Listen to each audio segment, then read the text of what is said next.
Financial credit and risk analysis की unit 1 का part 2 है ये दोस्तों। पार्ट 1 में हमें पढ़ा था फाइनेंशियल क्रेडिट, उसका meaning, objective, credit risk, credit analysis के बारे में।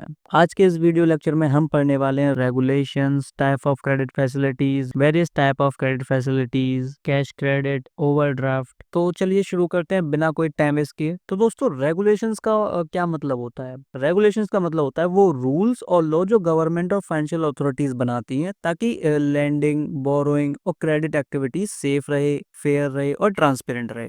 तो सिंपल वर्ड्स में समझें तो यही रूल्स इंश्योर करते हैं कि कोई बैंक या फाइनेंस कंपनी या बोरोअर गलत काम ना करे। तो रेगुलेशंस बनाए जाते हैं ताकि बोरोअर और लेंडर दोनों की प्रोटेक्शन हो सके, कोई फ्रॉड ना हो, फाइनेंशियल स्टेबिलिटी मेंटेन हो सके, सिस्टम में बैलेंस बना रहे, money laundering and unfair practices ना हो। ठीक है, एग्जांपल से देखें तो जैसे आरबीआई बैंक्स को कंट्रोल करता है, interest rate, loan rules, credit norms decide करता है ताकि मार्केट में सब कुछ ट्रांसपेरेंट और सिक्योर रहे। ठीक, आगे बढ़ते हैं।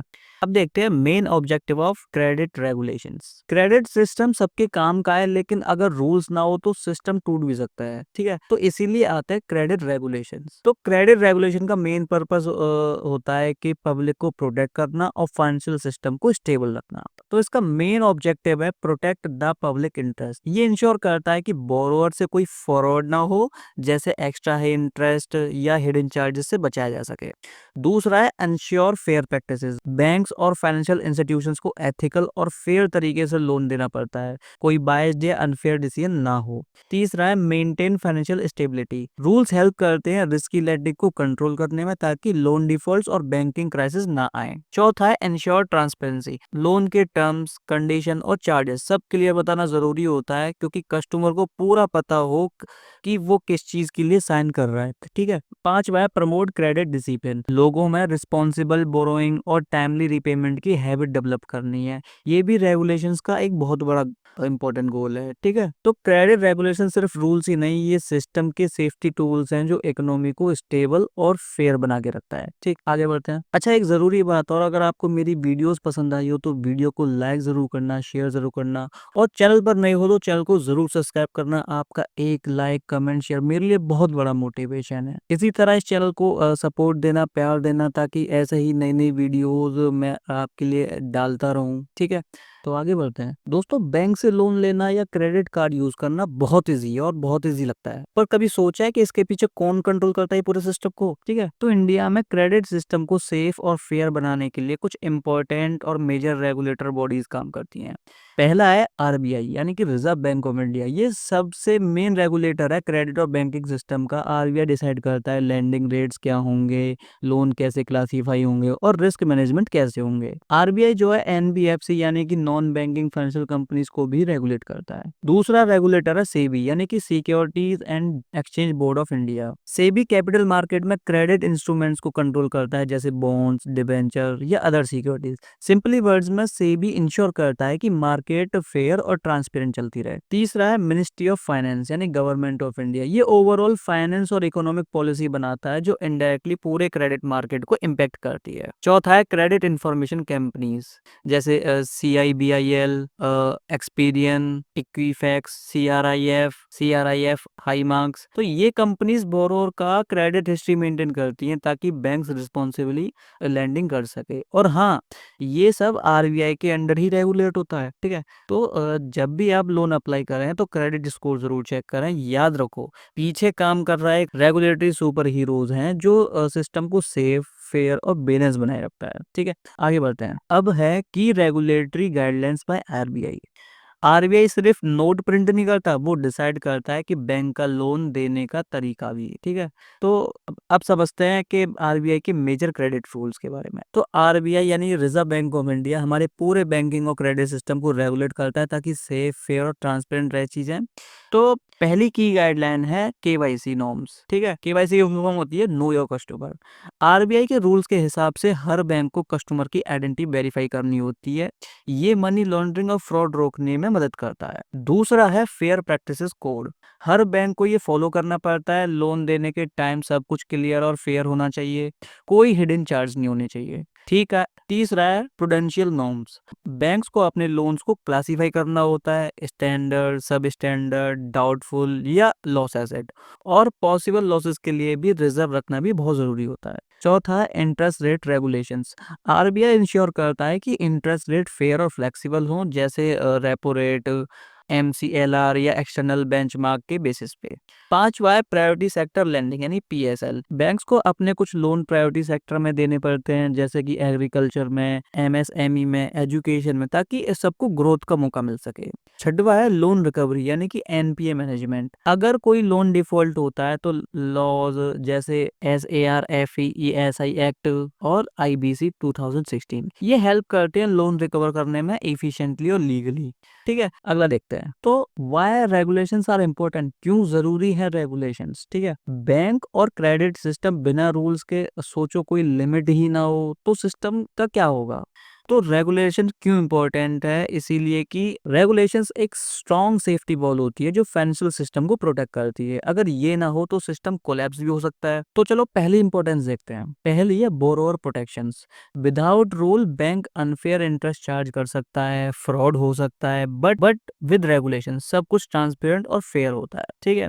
तो दूसरा है फाइनेंशियल स्टेबिलिटी। बिना कंट्रोल के रिस्की लैंडिंग बढ़ जाएंगी, बैंक फेलियर हो सकते हैं। रेगुलेशन रिस्क कंट्रोल करके पूरे सिस्टम को स्टेबल रखती है। तीसरा है मार्केट कॉन्फिडेंस। रूल्स ना हो तो लोगों का ट्रस्ट टूट जाता है, लेकिन प्रॉपर रूल्स रेगुलेशन से पब्लिक कॉन्फिडेंस हाई होता है, लोग इन्वेस्ट करने से डरते नहीं है। चौथा है economic growth. Without rules growth सिर्फ कुछ लोगों तक ही लिमिटेड रह जाती है, लेकिन विद रेगुलेशंस ग्रोथ होती है तो इंक्लूसिव और सस्टेनेबल, सबको फायदा मिलता है उससे। ठीक है, तो सिंपल है, रेगुलेशंस यानी कि सेफ्टी, स्टेबिलिटी और ट्रस्ट। यही रीजन है कि हमारा क्रेडिट सिस्टम स्ट्रॉन्ग और बैलेंस बना रहता है। ठीक है, अगला टॉपिक देखते हैं। बैंक जो होती है वो अलग अलग टाइप के क्रेडिट फैसिलिटीज देती हैं ताकि हर कस्टमर की जरूरत के हिसाब से पैसा मिल सके। तो देखिए कितने टाइप की क्रेडिट फैसिलिटीज होती हैं, जैसे कैश क्रेडिट यानी सीसी, दूसरा ओवरड्राफ्ट यानी ओडी, और तीसरा डिमांड लोन, चौथा बिल फाइनेंस। तो चलो एक एक करके देखते हैं इनको। कैश क्रेडिट ये एक शॉर्ट टर्म फैसिलिटी होती है मेनली बिजनेस के लिए, जो उनके वर्किंग कैपिटल नीड्स को पूरा करती है।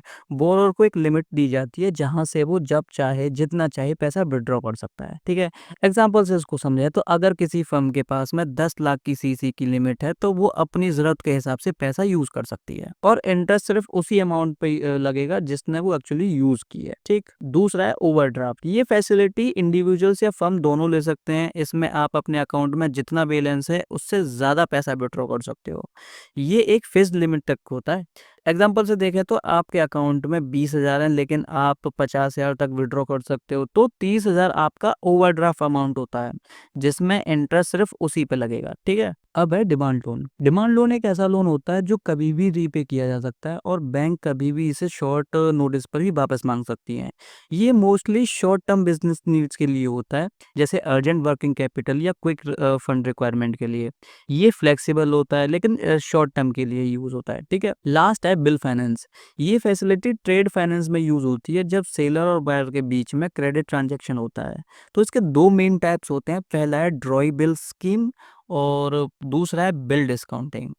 तो ड्रॉई बिल स्कीम में क्या होता है कि बैंक सेलर के बिहाफ में बिल एक्सेप्ट करता है और पे कर देता है, और बाद में बायर से पेमेंट कलेक्ट करता है, यानी बैंक एक मीडिएटर की तरह काम करता है इसमें। अब बिल डिस्काउंटिंग में क्या होता है कि सेलर ने गुड्स क्रेडिट पे बेचे, अब उसके पास एक बिल है जो 3 महीने बाद ड्यू है, तो वो बिल बैंक को दे देते हैं, बैंक उसे तुरंत पैसा देता है थोड़ा डिस्काउंट करके। ठीक है, एग्जांपल से समझे तो सेलर का बिल 1 लाख का ड्यू है 3 महीने में। ठीक है, तो बैंक अभी 98,000 दे देता है और 3 महीने बाद बायर से 1 लाख रुपए ले लेता है, यानी सेलर को क्विक कैश मिल जाता है, बैंक ने प्रॉफिट कमा लिया उससे। ठीक है, अब देखते हैं meaning of cash delivery. Banking और क्रेडिट सिस्टम में जब लोन अप्रूव हो जाता है तो नेक्स्ट स्टेप होता है डिसबर्समेंट, यानी कि बोरोवर को पैसा देना।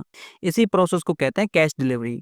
तो सिंपल वर्ड्स में कैश डिलीवरी मतलब कि वो तरीका जिससे बैंक लोन का पैसा बोरोवर को देता है, लेकिन बैंक हमेशा क्रेडिट हाथ में नहीं देता, लोन के पर्पस, सिक्योरिटीज और टाइप के हिसाब से डिलीवरी अलग अलग फॉर्म में होती है। तो दो टाइप की कैश डिलीवरी होती है, एक है डायरेक्ट कैश डिलीवरी, दूसरी indirect cash delivery. Direct cash delivery में इस टाइप में बैंक सीधा बोरोवर को पैसा देता है, बोरोवर फिर उस पैसे का यूज करता है अपने पर्पस के लिए जिससे वो लोन लिया गया है। एग्जाम्पल से देखें तो पर्सनल लोन अमाउंट दिया चेक या बैंक ट्रांसफर से। दूसरा है एजुकेशन या मेडिकल लोन जहाँ पे पैसा बोरोवर के अकाउंट में क्रेडिट होता है। तो डायरेक्ट कैश डिलीवरी यूज होती है पर्सनल लोन में, एजुकेशन लोन में और कंज्यूमर लोन्स में। ठीक, तो इनडायरेक्ट कैश डिलीवरी में क्या होता है कि इसमें बैंक पैसा बोरोवर को डायरेक्टली नहीं देता, बैंक बोरोवर के बिहाफ पे रिपेमेंट करता है सप्लायर को, डीलर को या बिल्डर को। तो एग्जांपल से देखें तो ये यूज होता है व्हीकल लोन्स में, होम लोन्स में, प्रोजेक्ट लोन में, ट्रेड फाइनेंस में और पता नहीं क्या क्या। ठीक है, तो डायरेक्ट कैश डिलीवरी में पैसा सब आपके अकाउंट में आता है और इनडायरेक्ट कैश डिलीवरी में बैंक आपके बिहाफ पे पेमेंट करता है। ठीक है, तो सिंपल सा ये है कि सेफ और ट्रांसपेरेंट बैंकिंग सिस्टम का ही पार्ट है ये भी। ठीक है, आगे बढ़ते हैं। अब देखते हैं मोड्स ऑफ डिलीवरी। बैंक के पास में लोन डिसबर्स करने के अलग अलग तरीके होते हैं। ये डिपेंड करता है कि लोन का टाइप, पर्पस और बोरो के रिक्वायरमेंट पे। तो कुछ टाइप की मोड ऑफ डिलीवरी होती है जैसे कि cash payment, credit to borrower's account, payment by cheque या डिमांड ड्राफ्ट और एडजस्टमेंट अगेंस्ट बिल और डेब्ट, क्रेडिट टू कैश क्रेडिट और overdraft account, direct payment to supplier और कॉन्ट्रैक्टर। तो चलो एक एक करके देखते हैं इन सबको। ठीक है, तो कैश पेमेंट में क्या होता है कि इसमें bank loan amount physical cash में देता है। ये आजकल ये बहुत रेयर है क्योंकि मोस्टली स्मॉल या रूरल एरियाज में लोन में यूज होता है। ठीक है, तो लार्ज लोन्स के लिए ये प्रेफर नहीं होता क्योंकि इसमें सिक्योरिटी और ऑडिट का भी रिस्क होता है। दूसरा है क्रेडिट टू बोरोवर्स अकाउंट। आज के टाइम में सबसे कॉमन और ट्रांसपेरेंट मेथड है, bank directly loan amount borrower के बैंक में ट्रांसफर कर देता है, फिर बोरोवर उस पैसे का यूज अप्रूव्ड पर्पस के लिए यूज कर सकता है। तो ये क्या होता है कि सेफ भी होता है और इजी ट्रैकिंग भी होता है। तीसरा है पेमेंट बाय चेक या डीडी यानी डिमांड ड्राफ्ट। इस मोड में बैंक चेक या डिमांड ड्राफ्ट इशू करता है या तो बोरोवर के नाम पे या थर्ड पार्टी के फेवर में, जैसे सप्लायर हो या वेंडर हो। ये मेथड सेफ और इजीली ट्रेसेबल होता है, इसलिए लार्ज पेमेंट्स में ज्यादा यूज होता है। चौथा है एडजस्टमेंट अगेंस्ट बिल और डेब्ट्स। कभी कभी बैंक्स लोन का पैसा डायरेक्टली बोरोवर के एग्जिस्टिंग बिल या ड्यूज क्लियर करने में यूज करता है। मतलब पैसा बोरोवर के हाथ में नहीं आता बल्कि पुरानी लायबिलिटीज एडजस्ट कर दी जाती हैं। एग्जांपल से देखें तो अगर बोरोवर ने लोन लिया पुराने ड्यूज या बिल पे करने के लिए तो बैंक डायरेक्टली उन्हें क्लियर ही कर देता है। ठीक है, पांचवा है क्रेडिट टू कैश क्रेडिट और ओवरड्राफ्ट अकाउंट। ये mode mostly working capital loans के लिए होता है। बैंक लोन का पैसा बोरोवर के कैश क्रेडिट या ओवरड्राफ्ट अकाउंट में क्रेडिट करता है। ठीक है, बोरोवर उस अकाउंट से जरूरतों के हिसाब से पैसा विड्रॉ कर सकता है, लेकिन सिर्फ सैंक्शंस लिमिट तक ही। इंटरेस्ट भी उसी अमाउंट पर लगता है जो एक्चुअल में यूज हुआ हो। लास्ट है डायरेक्ट पेमेंट टू सप्लायर और कॉन्ट्रैक्टर। ये method project loans, housing loans और व्हीकल लोन्स में कॉमन है।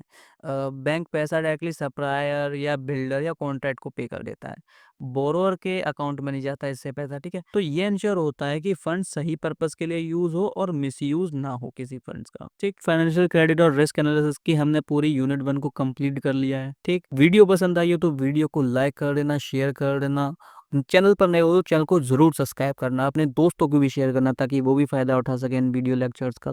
तो मिलते हैं अगली वीडियो में, जब तक के लिए गुड बाय एंड टाटा।